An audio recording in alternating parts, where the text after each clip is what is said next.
Taking place 5 years after the first film, How to Train Dragon 2 sees Toothless and Hiccup soaring through the air as Hiccup tries to avoid responsibilities as the new chief, as he finds out the same morning that his father, Stoic, wants him to replace him as chief of Berk. And as he investigates a messed up part of the world alongside Astrid and Stormfly, they investigate and finds a group of dragon trappers who finds out that their boss is trying to get all these dragons to make a dragon army, and their boss is Drago Bloodvest.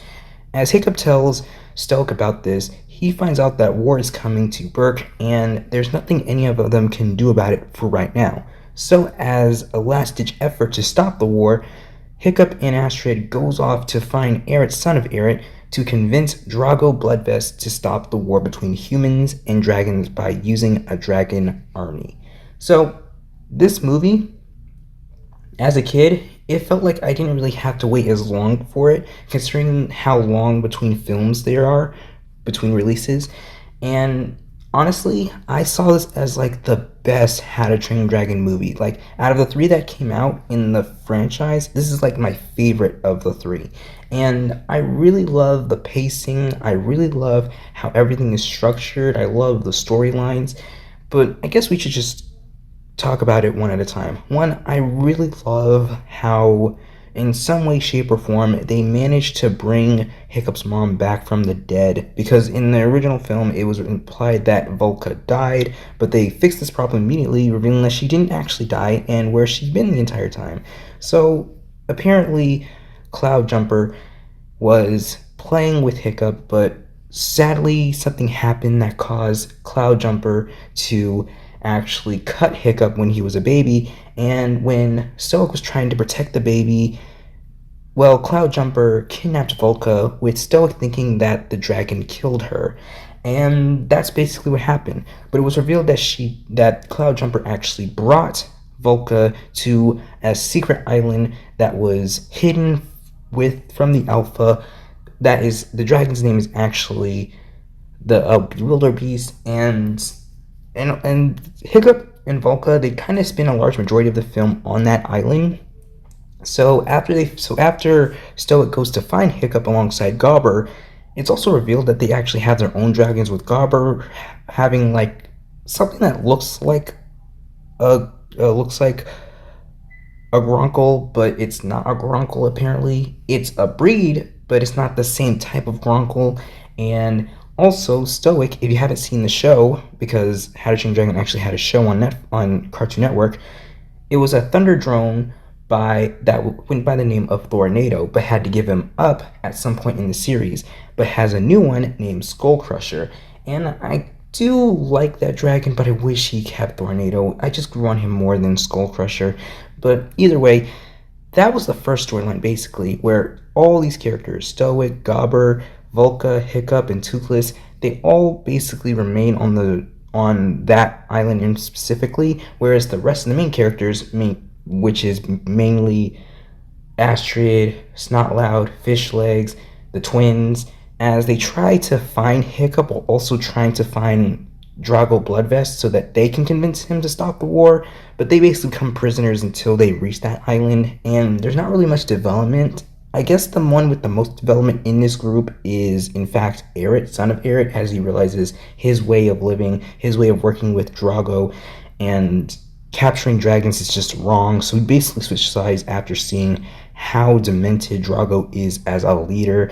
And honestly, I don't think Astrid did much as a character. Like, she does get the job done when it comes to it, but she doesn't shine any more than being Hiccup's girlfriend. And I guess if you're a fan of the character, you will get over that fact really quickly. Like, you won't hate the idea. You'll actually see that she's more than that, but that's how I see her in this film. And even so, she does still have some level of development. The development between Hiccup and Toothless is even more developed here, in not really much in the film. Like, they do bicker from time to time, and they make it clear that Hiccup won't let anything, and I mean anything, happen to Toothless.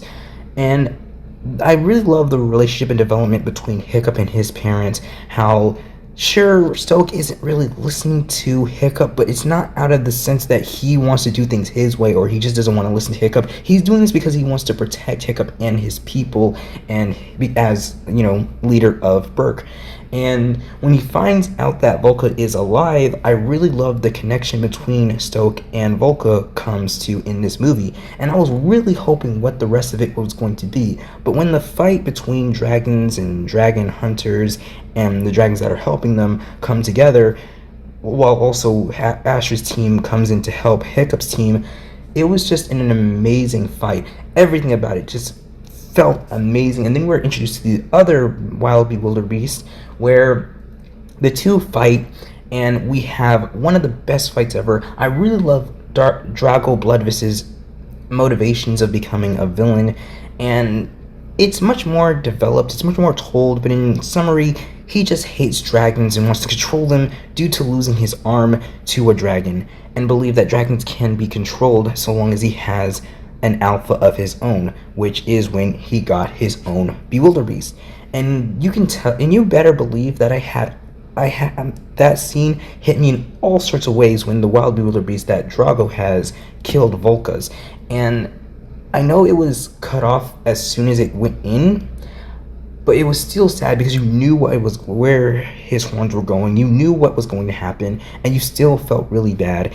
And it also, I was on eggshells when the Wildebeest controlled Toothless and made him kill, or at least try to kill Hiccup, only for Toothless to shoot Stoic instead. And I was hoping that he was just going to be injured the entire time, but no, he actually died. And that was just, wow. I was hitting all sorts of emotions, all kinds of everything was hitting me that time when I watched this movie. Maybe I didn't cry, but I certainly felt bad and felt all kinds of emotions. And his speech during the funeral was also really sad as well.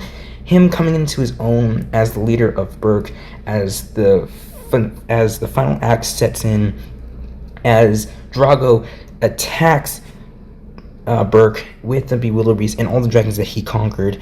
It was just, everything was getting somber, but then was getting lighthearted as soon as they found dragons and found a way to get off the island and back to Burke.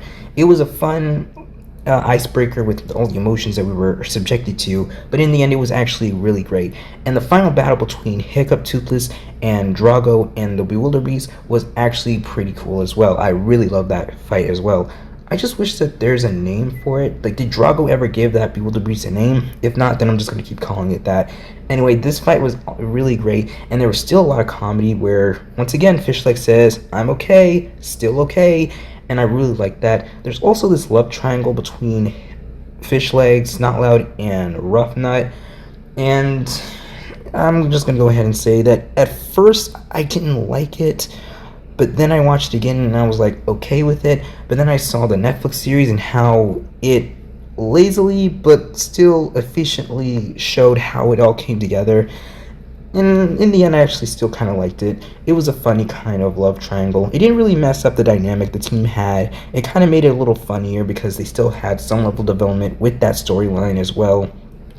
And as for the final fight, I loved when Toothless got all blue. He had that power. It was weird when I saw the marketing for it, and I kind of hoped that it didn't happen in the movie, but when I did see it, it actually looked amazing. I didn't even know that a normal dragon could take down a Bewilderbeast. I mean, like, sure, it was going to happen. It was going to happen at some time. It was just surprising that Toothless became the alpha, like basically the king of dragons at this point. And overall, it was actually really great. I loved Hiccup's development and rise of being the new chief of Burke, and it was just, I really wish that we saw his development even more, because it seemed like they didn't really care about him becoming a leader until it was absolutely necessary. And to me, it was when it was like during the funeral scene where that was when his rise into a leader really came to play. And I felt like they needed to develop it more. Like when you go to when they first meet all the way up to when Stoic dies, it is a lot to take in. There's a lot of time, but it just doesn't feel like there was enough time. A lot of time, just not enough time at the same time. And I just wish that it was developed more. Overall, I did still enjoy the movie. I have no true doubts or problems with the movie itself, like the development that everyone had, the interactions they had, the time that we had with this movie, everything about it just made it like the best sequel, or at least one of the best sequels that DreamWorks has ever made. From all the movies they made, from all the sequels they made, this is like at least one of the two that I like the most. And movies in general, it's not the best DreamWorks movie, but I say it's somewhere in my top 10 at most. That, and I'm not ashamed to say that. And you can imagine how excited I was when they announced a third How to Train Your Dragon movie. But from this movie in general, I love that the world building was extended. I love that it took place 5 years. Like, they could have said a year after that and aged them up somehow still and still made them look different. But I kind of like that they went 5 years, much more longer than a year. And it's surprising that they were able to do it while still making it work. The timeline, I mean, the time skip work. And I was going to say that the fire sword that Hiccup has is weird, but as a kid, I kind of was questioning it, but then I just liked it immediately, so I didn't hate it right away. Instead, my doubts of it just slipped away really quick. So putting it all together, the entire movie is great. The animation is amazing. I love how it's basically upgraded. I love the textures. I love everything about it. So here's my rating. I'm going to give the story a 10 out of 10 and the movie another 10 out of 10 because I just enjoyed it that much.